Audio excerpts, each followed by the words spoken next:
tahun ini kami memberikan hibah 50 jurnal, kemudian untuk konferensi kami melakukan 2 kali penerimaan proposal.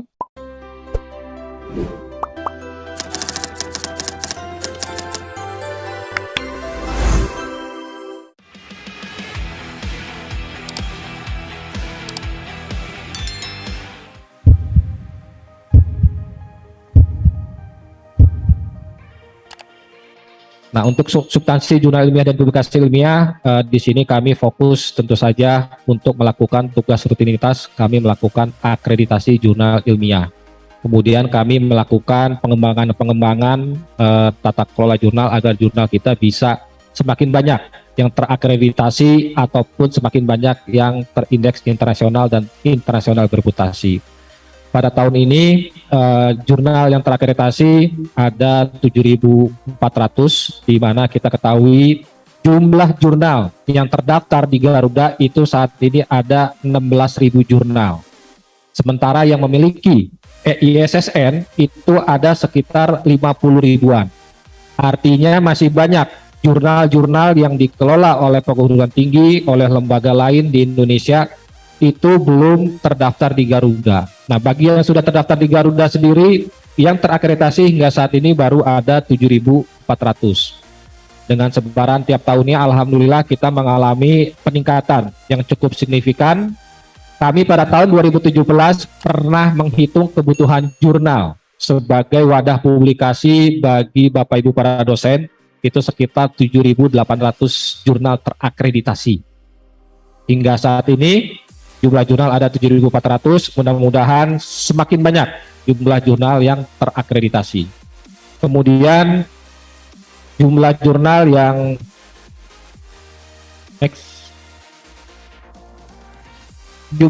terindeks di Scopus saat ini kita ada 120 jurnal.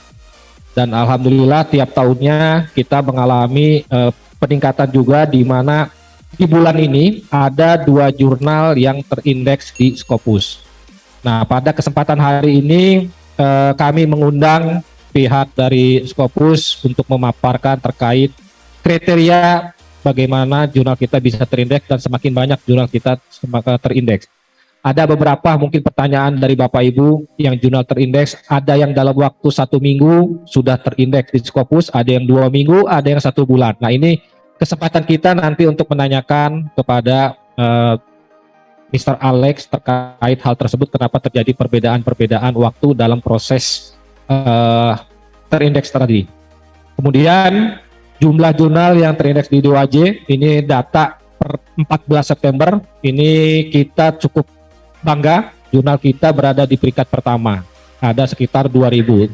Tepuk tangan untuk kita semua. Semoga Bapak Ibu jurnalnya yang belum didaftarkan di DOAJ bisa segera didaftarkan sehingga semakin banyak jurnal-jurnal yang terindeks di DOAJ. Tentu saja jumlah jurnal ini dinamis, artinya mereka juga menentukan kriteria apakah jurnal-jurnal Bapak Ibu ini masih layak terindeks di lembaga masing-masing atau tidak. Kemudian terkait publikasi, ini juga kita alhamdulillah mengalami tren kenaikan dari tahun ke tahunnya, di mana di tahun 2017 publikasi kita ini masih ada di angka 20 ribuan, namun di tahun 2021 publikasi kita ini ada 49 ribu, kemudian di tahun 2022 ini sudah ada 22 ribu dan ini masih ongoing. Namun dari total publikasi ini ternyata kita masih banyak publikasi di conference, bukan artikel. Ini tugas berat kami agar artikel-artikel milik Bapak Ibu ini bisa dipublikasikan di jurnal ilmiah. Ini tugas kita bersama untuk meningkatkan publikasi di jurnal ilmiah. Kemudian untuk jumlah citasi saat ini artinya publikasi atau artikel-artikel yang terbit yang mencitasi pada jurnal tersebut ini ada di angka 701.000. Kemudian untuk mencapai hal-hal tersebut, kami tahun ini memiliki beberapa program, diantaranya yaitu pelatihan penulisan artikel ilmiah nasional dan internasional. Pelatihan ini tentu saja kami memberikan pendampingan kepada Bapak Ibu dalam menuliskan naskah untuk dipublikasikan di jurnal nasional ataupun nasional terakreditasi ataupun internasional bereputasi.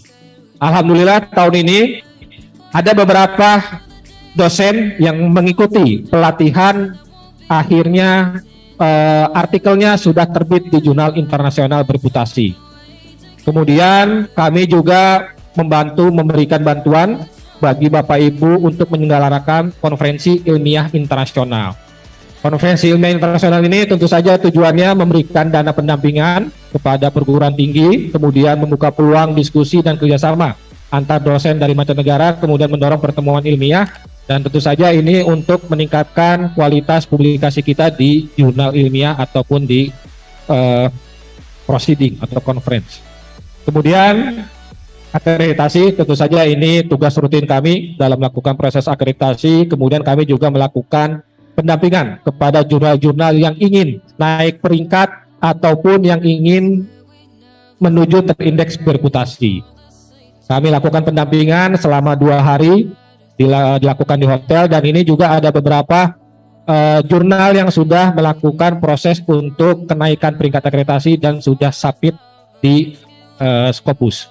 Kemudian kami juga ada bantuan pengelolaan jurnal ilmiah. Ini tahun ini diberikan kepada 50 jurnal, 25 jurnal untuk naik peringkat dan 25 jurnal untuk terindeks bereputasi. Mungkin Bapak Ibu para penerima hibah ada yang hadir di kesempatan hari ini.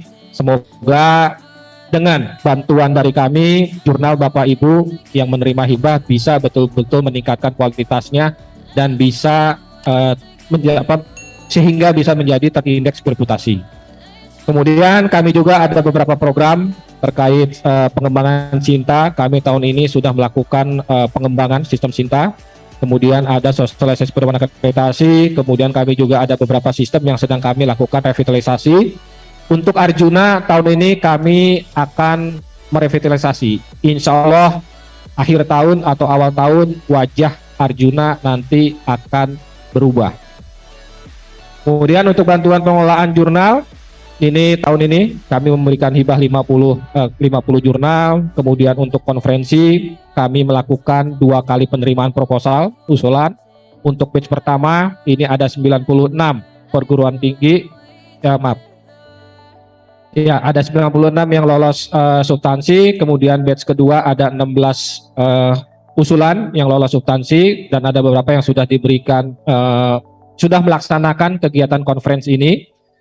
Kemudian kami juga melakukan pengembangan afirmasi Papua. Artinya kami melakukan pendampingan khusus kepada jurnal-jurnal yang ada di Papua ataupun dosen-dosen yang ada di Papua agar bisa melakukan kegiatan publikasi atau pengelolaan jurnal ini tidak tertinggal jauh dengan teman-teman kita yang ada di luar Papua.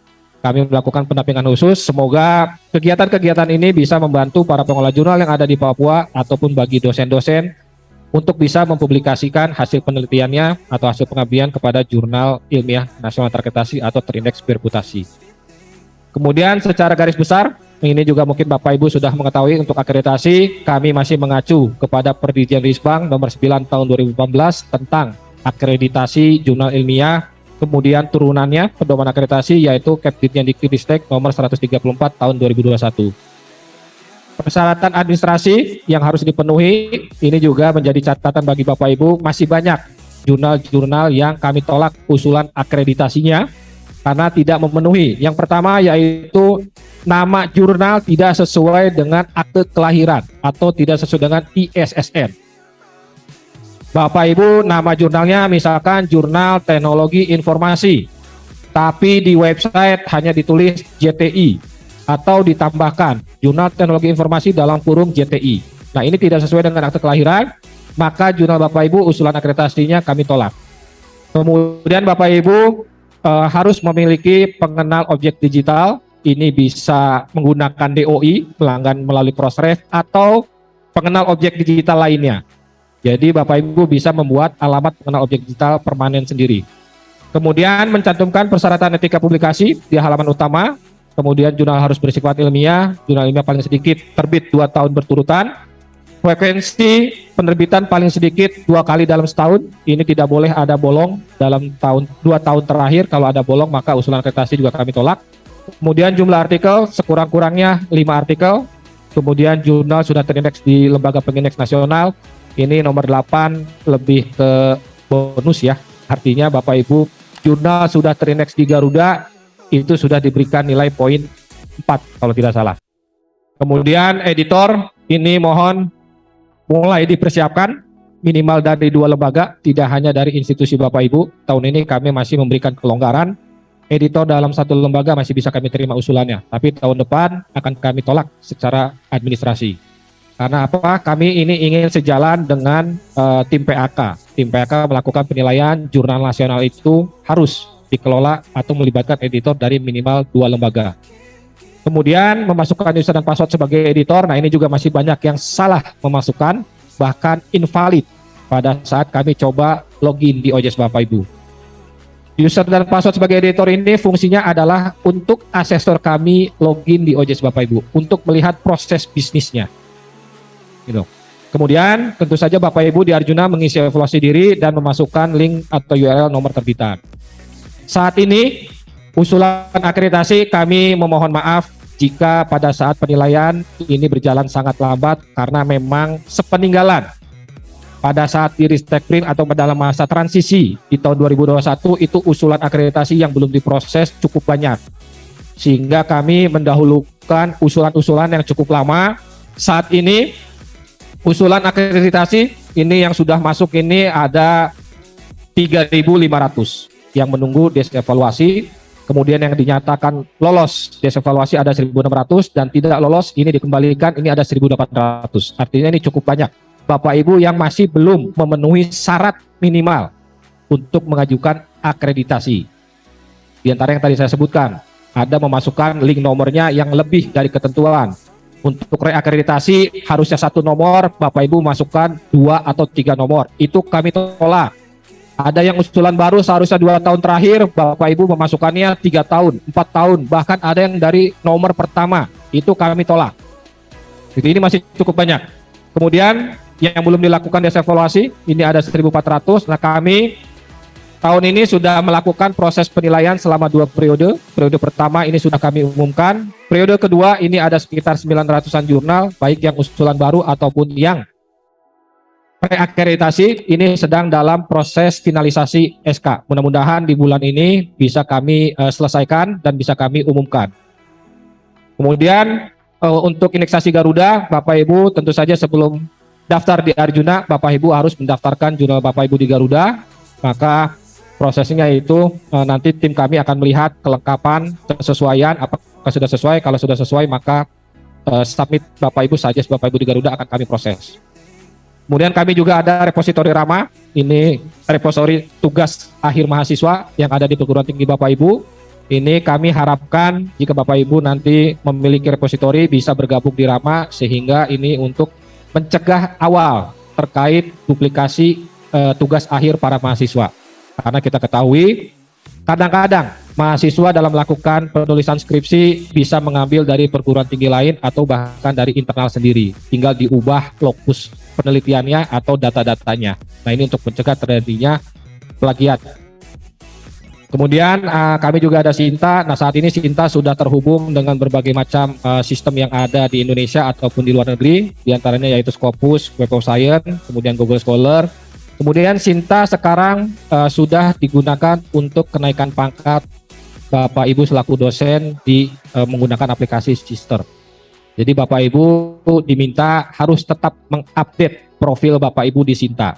Saat ini pun Sinta sudah digunakan sebagai dasar untuk pemetaan klasterisasi perguruan tinggi berdasarkan penelitian dan pengabdian serta reviewer.